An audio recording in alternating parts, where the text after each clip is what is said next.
This is a tale of a ghost bird whose voice was lost to the realm of dreams. Consider her your poltergeist tour guide to a colonial past, but a warning of our near future, a representative of extinction.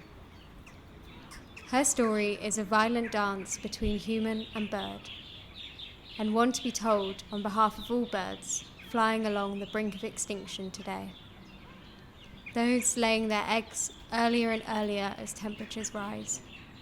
Those getting lost on their migrations due to the glaring lights of tower blocks.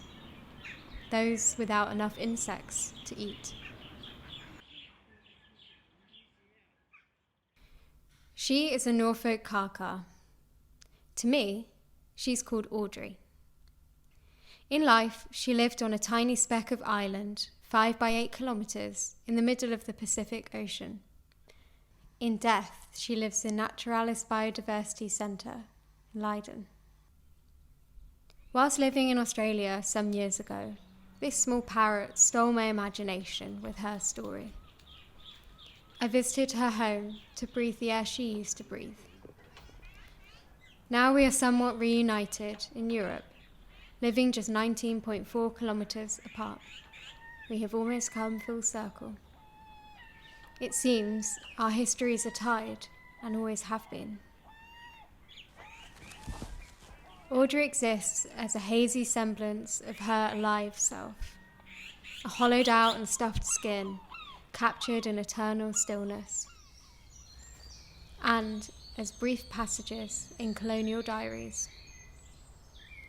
We know that she would lay 4 eggs at a time, and that she was noted as being tame, friendly, and as such, easy to catch. In the early 1800s, we British had brought an abundance of prisoners to Australia. The most violent of these needed an isolated spot, Norfolk Island. Audrey's Island was filled with a sudden influx of hundreds of prisoners with smacking lips and hungry bellies, amazed by the ease of capturing this friendly little bird by merely throwing a rope around her neck or plucking her out of a tree with their bare hands. The Brits exercised excess. We tore down her trees and ate her out of existence. I wonder now what her flesh tasted like. What did they do with her feathers, her bones? How did they digest her? What did a parrot's shit come out like? Facing Audrey makes me awkward about my heritage, embarrassed and uneasy about being a descendant of the British colonists, uncomfortable asking myself if I would have done the same. And so this is me, trying to bring Audrey the Norfolk Kaka back to life. To imagine what it might feel like to be her, to let her consume me instead.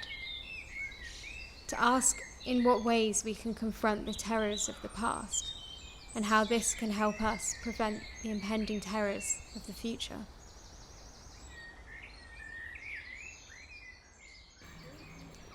The last Kaka died in 1851, alone in a cage in London, the city I was born over 150 years later.